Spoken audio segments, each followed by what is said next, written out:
The smell of stale coffee and fried onions clung to the air, a familiar perfume for the end of a 16-hour shift. Chloe pushed a stray curl from her forehead, the fabric of her light blue scrub sticking to her skin with a day's worth of exhaustion. All she wanted was a booth, a plate of something greasy, and 5 minutes where no one needed anything from her. The diner was mostly empty, a late-night sanctuary for the city's ghosts. And tonight, one of them sat at the counter. He was folded in on himself, a study in grime and worn flannel. His hair was a dark, matted mess, and a thick, untrimmed beard obscured most of his face. The owner, a balding man named Sal whose patience wore thin after midnight, was leaning over the counter, his voice a low, angry hiss. "I told you no money, no food. This isn't a shelter. Get out." The man didn't move. He just stared at his own chapped hands resting on the countertop, his stillness an act of defiance. Sal's face was turning a blotchy red. He was about to reach for the man's arm. Chloe heard herself speak before she'd made a conscious decision to. "Put his meal on my tab, Sal." Sal's had snapped toward her. His glare softened slightly when he saw the scrubs. "Nurses got a pass most of the time. Chloe, you don't have to do that. This guy's here every other night." "It's fine," she said, her voice heavy with a weariness that went bone deep. She slid onto a stool 2 seats down from the man. "Just give him a coffee, and whatever the special is." Sal grumbled, but turned to the grill. The man at the counter slowly lifted his head. For the first time, he looked at her. Chloe had expected the vacant, hollowed-out look of the men she sometimes treated in the ER, the ones lost to the street and their own minds. These eyes were different. They were dark, almost black, and shockingly clear. They weren't empty. They were watchful. An unsettling intelligence burned in them, a predator's focus that felt entirely out of place in that worn, dirty face. He gave a short, almost imperceptible nod. It wasn't gratitude. It was an acknowledgement, as if they'd just completed a business transaction. She turned away, a prickle of unease on her neck. She ordered her own food and ate in silence, pretending to scroll through her phone. But she was aware of him, of the way he moved with a deliberate economy, his hands steady as he lifted the heavy ceramic mug to his lips. There was a precision in his gestures that contradicted his appearance. She told herself it was nothing. She was just tired seeing things. Paramedics brought in people from all walks of life. She knew better than to judge. When she paid her bill, Sal added his meal without comment. She left a generous tip and walked out into the cool, damp air of the city at 3 a.m. The streetlights cast long, distorted shadows on the wet pavement. Her apartment was only 4 blocks away, a walk she'd made 1,000 times. Tonight it felt different. The silence felt heavier. She heard the footsteps behind her as she turned onto her street. They were quiet, professional. Not the shuffling gait of someone homeless, but the measured tread of someone who knew how to move without being noticed. Her heart didn't race. It did a slow, heavy thud against her ribs, a drumbeat of alarm. She clutched her keys in her fist, the metal edges digging into her palm. She didn't speed up. She didn't look back. That was how you became prey. A long, black sedan slid to the curb ahead of her, its engine a low, expensive purr. 2 men in dark suits got out. They moved with the same fluid menace as the footsteps behind her. She was boxed in. This wasn't a mugging. This was something else. "We just want to talk," the first man said. His smile was all teeth. Chloe backed away slowly, her eyes darting for an escape. There was an alley to her left, dark and filled with dumpsters. A dead end. The man behind her was closer now. She could feel his presence. Then, a voice cut through the tension, low and calm. "That's far enough." The men from the car froze. Their professional smiles vanished, replaced by masks of disbelief and then fear. Chloe risked a glance over her shoulder. It was him, the man from the diner. He had shed the defeated posture like a coat, standing straight and tall in the dim light. The shadows carved new lines into his face, erasing the vagrant and revealing the stark, angular bones beneath. Those dark, intelligent eyes were now chips of ice. You are a long way from home, he said, his English perfect, accented with the clipped precision of his native Tokyo. The first suited man swallowed hard. We were told you were out of the picture. Your information was wrong, the man from the diner stated. It was not a conversation.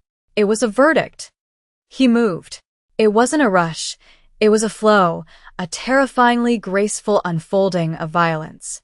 Before the first man could even reach for the weapon inside his jacket, the homeless man had closed the distance. There was a glint of metal in his hand, something small and sharp, a sound like tearing fabric. The first man crumpled to the ground without a cry. The second man went for his gun, but he was too slow. A brutal, efficient sequence of movements left him choking on the pavement beside his partner. The silence that followed was absolute. Chloe stood frozen, the keys still clenched in her hand. He stood over the two bodies, his breathing even. He hadn't broken a sweat. He turned to face her, and the streetlight caught the side of his face. He was younger than she'd thought, and under the grime, his features were sharp, aristocratic, carved from stone. He took a step toward her. She flinched. They saw you with me, he said, his voice devoid of any emotion. They saw you pay for my meal. In their world, that makes you an asset, a liability. He wiped the small blade on the jacket of one of the fallen men, and it disappeared back into his sleeve. You cannot go home. You cannot go to work. Your life, the one you had 5 minutes ago, is over. He gestured toward the far end of the street, where another black car, identical to the first, had just pulled up. You will come with me now. That is not a request. That was the moment everything changed. Chloe looked from the bodies on the ground to the cold, unreadable face of the man who had just saved her by destroying her world. She had a choice: scream and bring the police into a world they couldn't comprehend, or get into the car. Her survival instinct, honed by years in the chaotic world of emergency medicine, made the decision for her. She walked toward the car. The penthouse was a shock. After the grit of the diner and the violence of the street, the sterile, minimalist expanse of glass and steel felt like another planet. Floor-to-ceiling windows showcased a glittering panorama of the city, a kingdom laid out at their feet. The air smelled of nothing, scrubbed clean of life. There was no art on the walls, no personal trinkets, only clean lines and the cold gleam of chrome. He led her to a sprawling white leather sofa. "Seat." She sat, her blue scrubs looking garish and out of place in the monochromatic landscape. He disappeared into another room, and she was left alone with the silence and the view. A man entered, dressed in a pristine black suit, bowing low to her before placing a tray on the glass table. It held a bottle of water and a single, steaming white towel. Chloe stared at it, her mind struggling to connect the man covered in street filth to this silent, deferential soldier and this palace in the sky. He returned, transformed. The grime was gone, washed away to reveal the man beneath. His dark hair was wet, combed back from a face that was severe and beautiful. He wore a simple black t-shirt and gray trousers that hung on his frame with an understated expense. Now that he was clean, she could see the faint lines of ink coiling around his neck, disappearing beneath the collar of his shirt. More ink covered the backs of his hands and snaked up his forearms. Dragons and cherry blossoms, rendered in exquisite, terrifying detail. He sat in the armchair opposite her, the city lights framing him like a dark halo. He didn't apologize. He didn't explain. He simply watched her, his gaze as intense and analytical as it had been in the diner. "My name is Rio," he said finally. "You have placed yourself in the middle of a war, Ms. Chloe," she managed, her voice a dry whisper. "My name is Chloe." "Chloe," he repeated, and the way he said it was different. He tasted the syllables, claimed them. "The men who followed you were from the Inagawakai. Arrival clan. They believe I am weak, that my position is vulnerable. They were testing the borders of my territory." "Your territory?" "This city," he said, with a quiet finality that left no room for doubt. He was the head of the local Yakuza, an Oyabun, the infamous boss she'd read about in sensational news articles, the one the police could never touch. and she had bought him a cheeseburger. "Why were you all like that?" "In the diner?" she asked, the question tumbling out before she could stop it. His face gave nothing away. "There is a traitor in my organization. Someone who has been feeding information to my enemies. I needed to see who would move against me if they thought I was truly gone." He paused, his dark eyes locking onto hers. "No one in my world offers kindness without an agenda. You did. They saw it. Now they think you are my new agenda." For the next few days, the penthouse became her prison. It was a luxurious cage, but a cage nonetheless. She was given a room with a bed softer than any she'd ever slept in and a bathroom that looked like a spa. Clothes appeared in the closet, simple, elegant pieces in silk and cashmere that felt alien against her skin. She was never left alone, but Rio's men were ghosts, silent and watchful, never speaking to her directly. Rio himself was a constant, unsettling presence. He worked from a large desk in the main living area, taking calls in rapid, guttural Japanese and holding quiet, intense meetings with his lieutenants. She saw the absolute power he wielded. He moved through his violent world like it was a language he was born speaking, never clumsy, never panicked, only quiet and lethal. She learned to read the silences between them.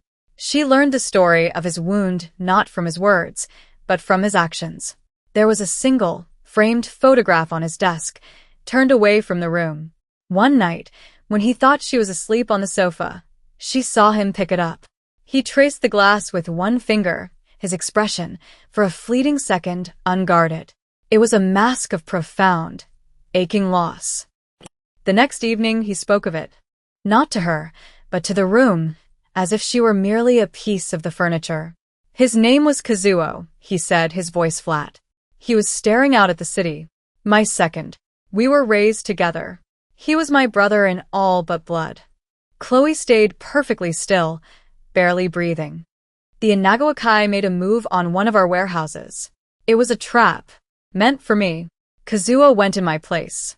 I was delayed by a meeting that, I now know, was orchestrated by the traitor. By the time I arrived, he stopped. The silence stretched, heavy and cold. I was not there to protect my own. There is no greater shame. That was it. The vulnerability he carried, the core of his isolation. A shame so deep he'd exiled himself to the streets to root out the one who caused it. He began to see her, really see her, not just as a problem to be managed. He'd find her staring out the window and place a cup of tea on the table beside her without a word. One evening, as a chill seeped through the glass walls, he draped a heavy cashmere throw over her shoulders. His fingers brushed her neck, a fleeting touch of warmth that sent a jolt through her entire body. It was small, almost deniable, but it was there. An opportunity came a week into her captivity. A large meeting, all of Rio's lieutenants present. The security was focused inward on the meeting.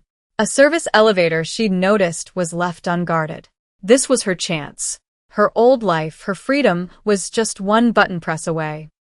Her heart hammered against her ribs as she slipped down the hallway.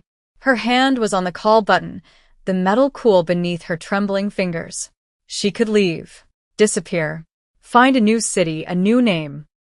Then she heard it, a crash from the penthouse. A shouted order in Japanese, sharp with alarm. She should have run. Every rational part of her brain screamed at her to press the button and escape. But she thought of the look on his face as he stared at that photograph. The shame he carried. The quiet way he'd covered her with the blanket. She turned and ran back. She burst back into the living area to a scene of controlled chaos. Rio stood in the center of the room, a deep gash on his forearm dripping blood onto the white marble floor. Standing before him was one of his own lieutenants, a man named Mori, his face a snarl of desperation. Mori held a pistol, its barrel wavering between Rio and his other men, who had their own weapons drawn, creating a deadly standoff. You were a father to me, Mori spat, his voice cracking. And you let him die. You let Kazuo die to save yourself. You are the traitor, Rio said. His voice was dangerously soft. The blood from his arm didn't seem to bother him at all. You set the trap. You delayed me. Maury's eyes were wild. He saw Chloe then, standing in the doorway. His desperate gaze flickered to her, and a new, ugly calculation entered it. He could use her. Leverage. A hostage. He lunged for her. Rio moved faster. He didn't try to intercept Maury. He threw himself directly at him, a brutal, physical tackle that sent both men crashing into the glass coffee table. It shattered, the sound echoing like a gunshot. For a horrifying second, as they wrestled on the floor amidst the broken glass, Chloe thought Maury had gotten the upper hand. She saw the gun pressed against Rio's side. She thought he was gone. A cold, sharp terror unlike anything she had ever felt seized her. It was a visceral, unwelcome revelation. She did not want him to die. In the struggle, the pistol skittered across the marble floor, landing only a few feet from her. Maury and Rio were locked in a deadly embrace. Rio's men held their fire, afraid of hitting their boss. Chloe didn't think. She acted. Her foot shot out, connecting with the gun and sending it sliding across the polished floor, directly to the hand of Rio's nearest man. It was over in an instant. The man scooped up the weapon. The distraction was enough. Rio gained control, disarming Maury with a sickening crack of bone. Two of his soldiers hauled the traitor to his feet. The line was crossed. She had chosen a side. She had helped to kill her. There was no going back. Rio rose to his feet, shards of glass clinging to his clothes. He looked at her, his dark eyes burning with an intensity that stripped her bare. He ignored his men, ignored the bleeding traitor. He saw only her. Later, after Maury had been taken away to a fate she didn't want to imagine, they were alone again. The shattered table had been cleared away, the blood cleaned from the floor. The silence was different now. It was not empty. It was filled with the choice she had made. He stood by the window, his back to her. His arm had been bandaged, a stark white strip against his dark skin. You should have run, he said, his voice rough. I know, she whispered. The admission hung in the air between them. He turned slowly to face her. No one has ever come back for me. It was not a declaration of love. It was something more dangerous. A confession of a long-held solitude, now broken. He took a step closer, then another, until he was standing directly in front of her. He was so close she could feel the heat radiating from his body. She could smell the faint, clean scent of antiseptic and something else, something that was just him, sandalwood and cold steel. Why? He asked, the single word a demand. I don't know, she answered, and it was the truest thing she had ever said. His hand came up, not to touch her, but to hover inches from her face. His thumb brushed her cheek, a touch so light it was barely there, yet it set her entire nervous system on fire. That was the moment she knew she wasn't a prisoner of his circumstances anymore. She was a prisoner of him. The war, however, was not over. The Inagawakai, emboldened by the internal strife, escalated their attacks. They were no longer testing the borders. They were trying to burn the empire down. And they had a new target. A package arrived for Rio. Inside was not a threat, but a photograph. It was of her, taken through the window of her old apartment. On the back, a simple message was written in Japanese. Rio read it, and for the first time, she saw a flicker of raw, uncontrolled fury in his eyes. What does it say? She asked. He looked at her, his face a mask of cold resolve. It says, we know what you value. The final confrontation was inevitable. The Inagawakai proposed a meeting to discuss a truce. It was a transparent trap, designed to lure Rio out into the open. He intended to walk right into it. It is a matter of honor, he told her, his voice leaving no room for argument. I will not hide while they threaten what is mine. Chloe watched his men prepare, checking weapons, coordinating routes.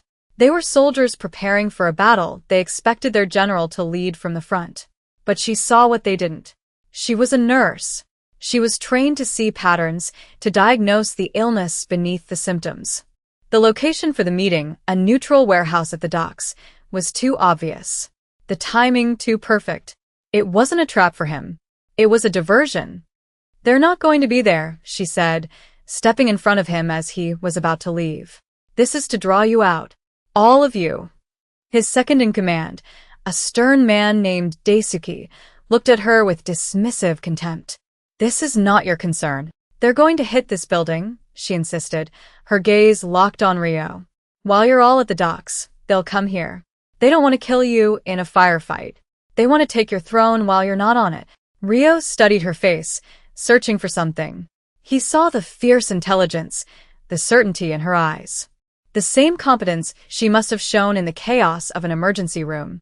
He had seen it when she kicked the gun across the floor. He saw it now. He made a decision. He spoke in rapid Japanese to Daisuke, who paled, then bowed sharply and began barking new orders into his phone. The plan had changed. Rio would go to the warehouse, but with only a skeleton crew. The bulk of his forces would remain, hidden in and around the penthouse. Chloe's heart hammered in her chest. She had just gambled with all their lives based on a hunch.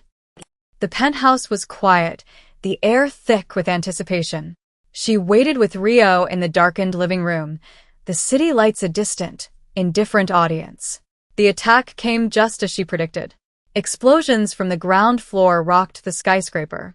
Gunfire erupted in the hallways. The Nagawakai had brought their full force, expecting an empty fortress. Instead, they walked into an ambush. The fight was brutal and short. Rio moved through it with the lethal grace she'd first seen in that alleyway. But he wasn't alone. Chloe, armed with the knowledge of the building's layout she'd memorized during her confinement, directed his men through service corridors, cutting off the attackers' retreat. At a critical moment, when a group of intruders breached their floor, she shattered a decorative vase, the loud noise drawing their fire, giving Rio the split second he needed to eliminate the threat. She was not a bystander. She was an active part of his defense. She was saving him, just as he had saved her. When it was over, the penthouse was a wreck of shattered glass and scarred marble, the air thick with the smell of cordite. The rival clan was broken. Rio stood in the center of the devastation, unharmed. The cost of this victory was written across the room, but his empire was secure. He walked toward her, stepping over the debris as if it wasn't there. He stopped in front of her, his dark eyes holding hers. He reached out and cupped her face in his hands, his touch no longer hesitant, but firm, possessive. A claim. "I told you that your old life was over," he said, his voice low and raw. "I was wrong. It was not over. It was waiting to be forged into something new." He tilted her chin up. "You belong in my world now, not as a prisoner, as its center." Her old life was a ghost. The nurse in the light blue scrubs was a memory.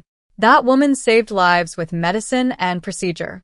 This woman had helped a crime lord win a war. There was no going back. She had paid for his meal with a few dollars, and in return, he had paid for her with a new reality, bought with blood and loyalty.